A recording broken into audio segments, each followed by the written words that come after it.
Hello and welcome to the program. I'm Heather Hewitt.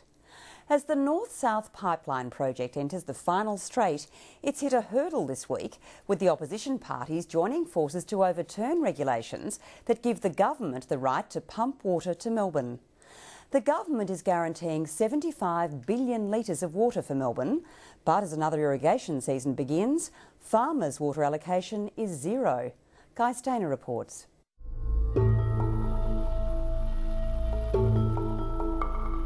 The pipeline to Melbourne will prove to be the biggest white elephant of this century. This is a misunderstood project. Let's be clear about this. We have a river that doesn't get to the end. It's dying, it's getting shorter and shorter and shorter. And now Melbourne's going to take water out of it through a pipeline that I can walk through. I just don't see the logic in it. Steve Posselt is an engineer and knows the Goulburn River better than most. He's been getting an up-close view for weeks. I'm paddling from Echuca to Melbourne. He has kayaked along the Murray Darling and written a book about it. Now he's literally paddling upstream to witness the food bowl modernisation project firsthand and continue the seemingly forlorn fight against the North-South pipeline. I just cannot see where the savings are. You can't make water. It was always an ambitious project. Spend $2 billion to improve water efficiency in Australia's food bowl and share the water spoils between the environment, the irrigators and the city. The projected water savings when this was initially announced was 25 gigalitres of water, in which the irrigators would receive 75 gigalitres, the environment 75 gigalitres, and of course the North-South pipeline 75 gigalitres. But ultimately the project is underpinned by rain, and it has remained depressingly dry ever since it commenced. Rain was forecast for much of Victoria this week, but while the clouds in Shepparton promised much, they delivered little. So what happens when there are theoretical water savings already allocated to the North-South pipeline and very little water in Lake Eildon to pay the water debt? Lake Eildon is only 18% full.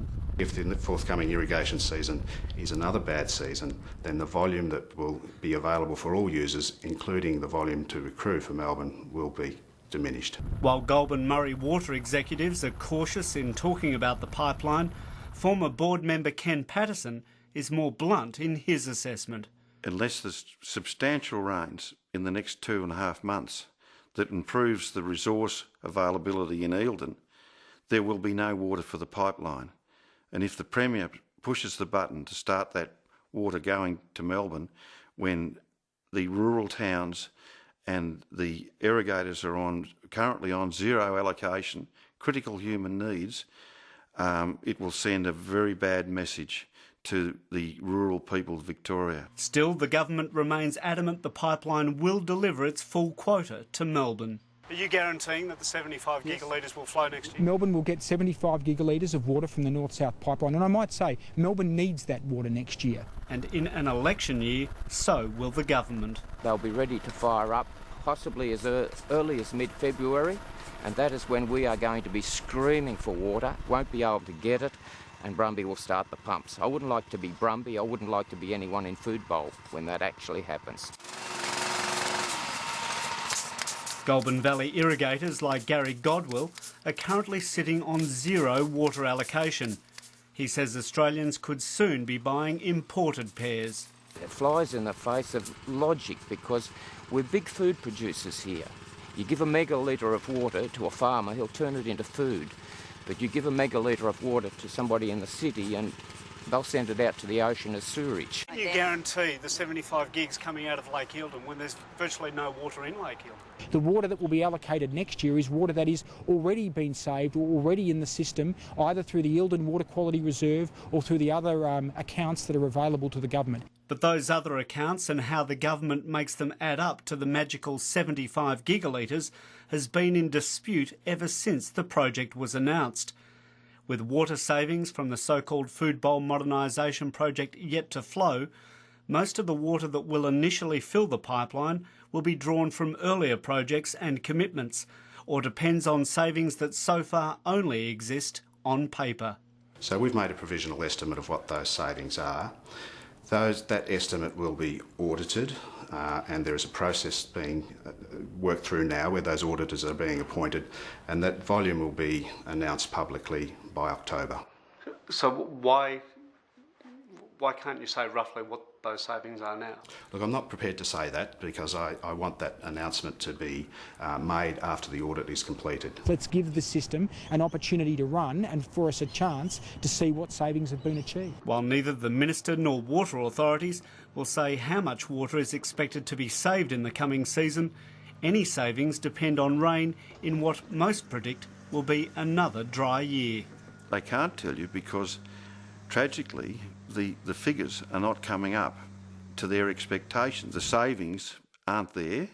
We've said all along they weren't there, and therefore the fundamental parameters of the new water, everyone is a winner, has fallen away. When the food bowl project was announced, work to stop the leaks and wastage in the irrigation district around Shepparton was already underway.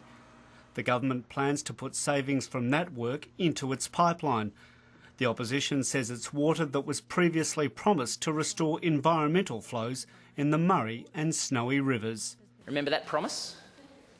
Couldn't have been a more high-profile exercise. 21% of the Snowy's flow will be restored. And Bob Carr and Steve Bracks went up to the headwaters, got their photo taken, jumped over the river. And what are we getting today? A few percent. While Lake Eildon lies almost empty, 30 billion litres of water has been kept in reserve to guard against environmental problems stemming from the drought. The government wants to take a third of the Eildon Environmental Reserve for its pipeline. This water quality reserve is a small fraction of the volume of water stored in Eildon that are used for environmental purposes when we have an environmental problem to address, like blue-green algae. Opposition to the pipe has struggled to find a city voice, but the argument resonated in Parliament this week when the Liberals, Nationals, DLP and the Greens joined forces to block changes that would allow water to flow into the pipeline. The State Environment Minister Gavin Jennings did not speak against the motion. The Greens say the government is disingenuous, claiming the vote denies water for the environment. A 75 gigalitre entitlement times 0% allocation equals zero water. The practical effect of this bulk entitlement passing now for this coming season is zero. The pipeline is nearing completion, and the massive pumping station at Killingworth just north of Yea is under construction and ahead of schedule.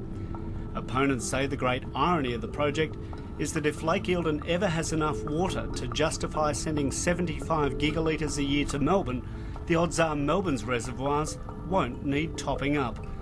Unlike the rivers, the ill feeling runs deep. See you in the 2010 election, Mr. Brumby. We're going to roll you. Never been elected and never will be. Guy Stainer with that report.